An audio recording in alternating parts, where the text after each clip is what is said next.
Support for this podcast comes from the Central Valley Journalism Collaborative, connecting communities with the resources, infrastructure, and networks to ensure a vibrant local free press. From KVPR in Fresno, this is Central Valley Daily. Happy Friday. It's June 12th. I'm Sarith Hawk. The U.S. men's national soccer team plays its first World Cup match tonight against Paraguay, and a Fresno native is on the team. I mean, it all started in Fresno, you know what I mean? And there's a lot of people there who believed in me, who worked with me in my, individual training. We speak with U.S. soccer player Max Arfsten about being part of this year's FIFA World Cup. But first, these headlines. The FIFA World Cup kicked off on Thursday with the opening match between Mexico and South Africa. Mexico won 2-0. Ariel Ceja from Fresno joined soccer fans for the kickoff. At a restaurant watch party, he says soccer is more than just a sport. Soccer's life. Soccer's my first love. Soccer's made me feel emotions that I probably thought I never felt. His friend Carlos Gonzalez says soccer carries a universal bond. Obviously the World Cup, everyone from around the world, I think it just brings everybody together, man. It's a beautiful sport. The World Cup will be held in 3 countries, Mexico, Canada, and the U.S., and will end on July 19th. The Avenal City Council convened Thursday night for its regularly scheduled meeting, defying the results of a recall election certified last week. The Kings County DA issued a cease and desist letter that barred 4 recalled council members from acting with any legal authority over city matters.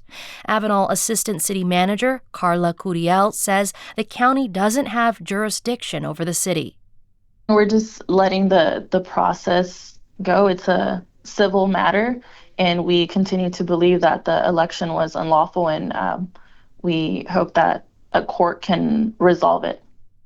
The attorney for the city of Avenal has called into question the legality of the election and stated it remains in the public's interest for city officials to continue conducting city business. The state deputy district attorney has been made aware of the matter. KVPR will continue to monitor developments in the legal fight. 2 of California's largest courts are testing an AI tool that can do a lot of the same work as a legal assistant. Right now, judges are mainly using this AI clerk for civil cases. But documents obtained by our partner Cal Matters show in the future it could be used in criminal cases where the stakes are much higher. Reporter Kayla Mihalovich has more. Superior courts in Los Angeles and Riverside counties are testing an AI tool called Learned Hand that can draft court orders and produce research memos.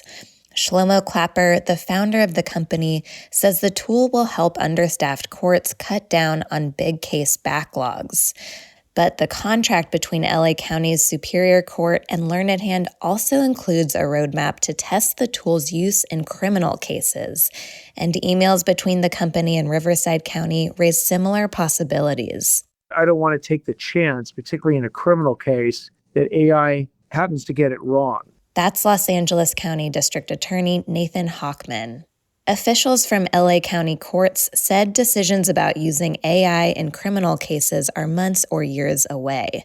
And Riverside court officials said they're only, quote, kicking the tires on the product. That was Kayla Mihalovich reporting for Cal Matters. 2 California salamanders are closer to being protected as an endangered species. The Kern Canyon and California slender salamanders will be listed under the Endangered Species Act. The U.S. Fish and Wildlife Service will have to finalize their protections by December this year. Both salamander species live in the southern Sierra Nevada and Kern River region. They're believed to exist in just 21 total sites in California, threatened by climate change, wildfires, and human construction. Endangered species advocates say these amphibians help to balance ecosystems. Public radio is now 100% community supported. Federal funding is gone and isn't likely to come back. That means you have the opportunity to help keep KVPR's trusted and informative coverage on the air. Do your part today and become a new monthly member. We're all in this together. Join the movement and help sustain public radio's service. Donate at kvpr.org. And now to our main story. Every 4 years, FIFA travels to different parts of the globe to host the biggest soccer tournament in the world, the World Cup. This year, the games are taking place in North America, across 16 different cities in the U.S., Mexico, and Canada. The U.S. men's national team will have 26 players from across the country, including one who knows the Central Valley well, Max Arfsten. Max was born and raised in Fresno and graduated from San Joaquin Memorial High School in 2019. He played college soccer at UC Davis and was eventually drafted by Major League Soccer team Columbus Crew in 2023. Now, Max will be doing what many soccer players dream of, making their World Cup debut on their home turf. To hear more about how Max is feeling about this opportunity, Central Valley Daily producer Jonathan Linden spoke with Max last week. At the time, Max was practicing with the team at their training facility in Atlanta. So, Max, you'll be on the U.S. men's national team for the World Cup. Your first game is on June 12th against Paraguay at SoFi Stadium in Inglewood. Just what exactly are you feeling right now, especially getting to play your first ever World Cup match just hours from your hometown? Yeah, I'm feeling very excited, to be honest with you. You know, when I initially found out that I was on the squad, it was more of the excited and, dream come true moment for sure. But I would say now that I'm, in camp, we just had a friendly, around all the guys around the coaching staff training every single day. I would say it's shifted to more of like I just feel very ready and motivated to play in these games now. You know what I mean? Like I know that I'm just trying to do what I can individually to, give myself the best chance to contribute as much as I can for the U.S. Yeah, you just mentioned a little bit about your training. I'm curious about what kind of preparation goes into, preparing to play at the World Cup, because on top of playing for the national team, your main gig is playing as a midfielder for the MLS team Columbus Crew. I can imagine that there's a lot that you're having to balance. Yeah, so the way it kind of works is I play for the Columbus Crew basically the majority of the year, but there's these little breaks, international breaks, where I aim to play for the USA. And so, yeah, I guess like how it works is because we don't have that much time together with, the national team because everyone's with their club the majority of the time.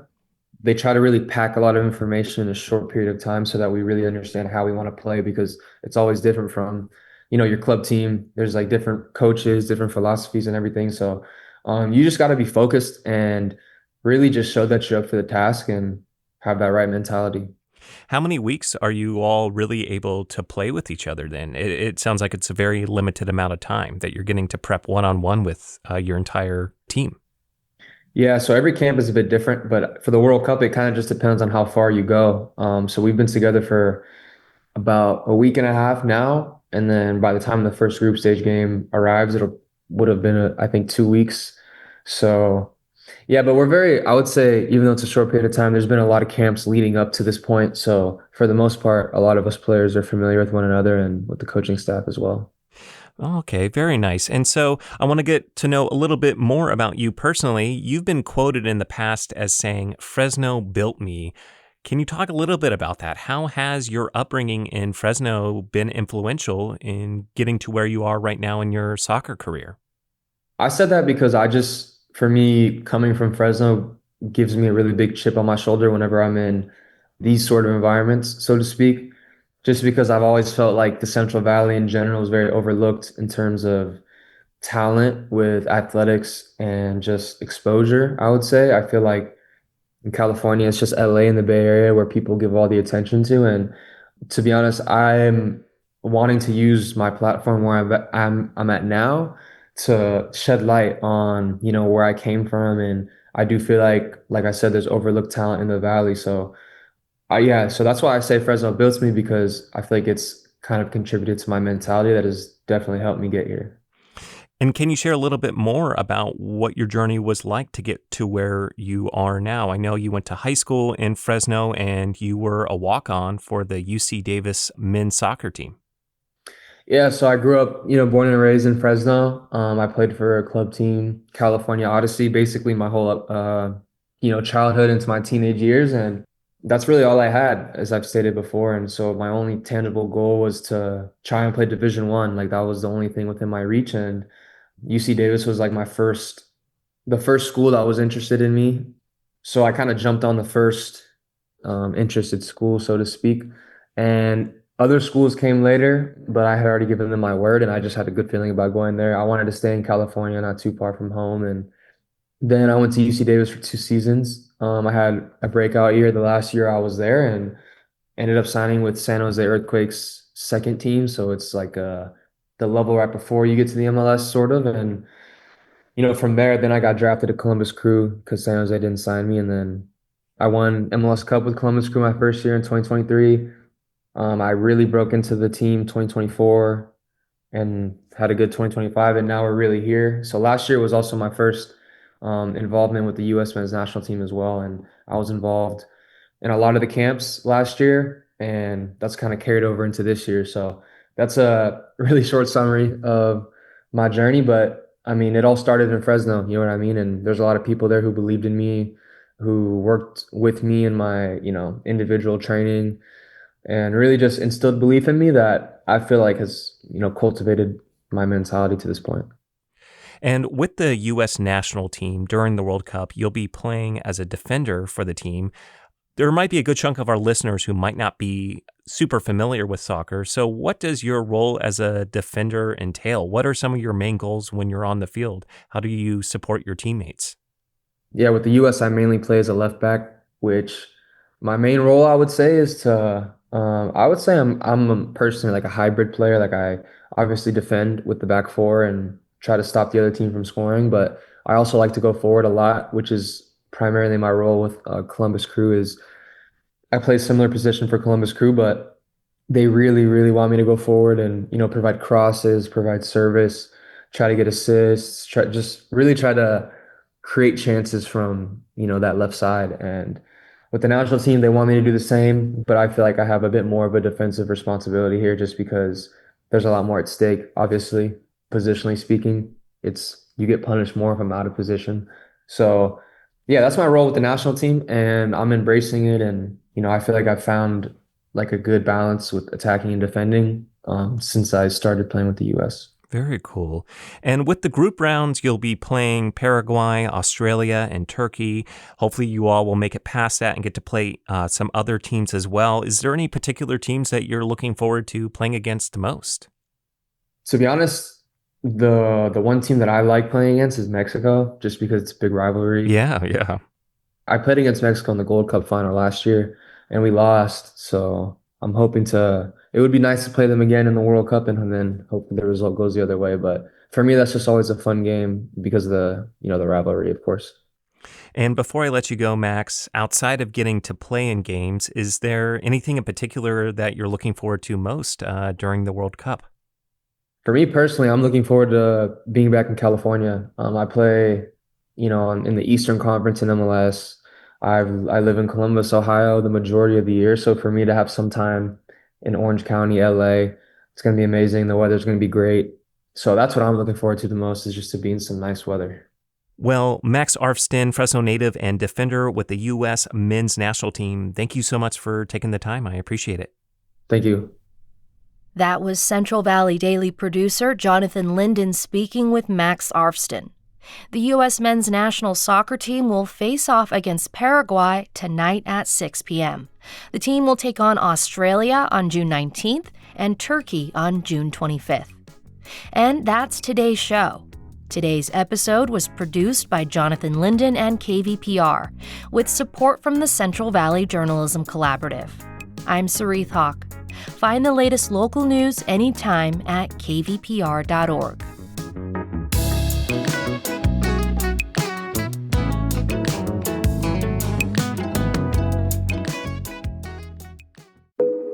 Each story you hear on Planet Money starts with a question.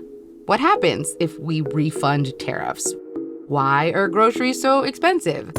At NPR, we stand for your right to be curious, because the forces shaping our world can be hard to see. Follow NPR's Planet Money wherever you get your podcasts and start seeing how the economy really works.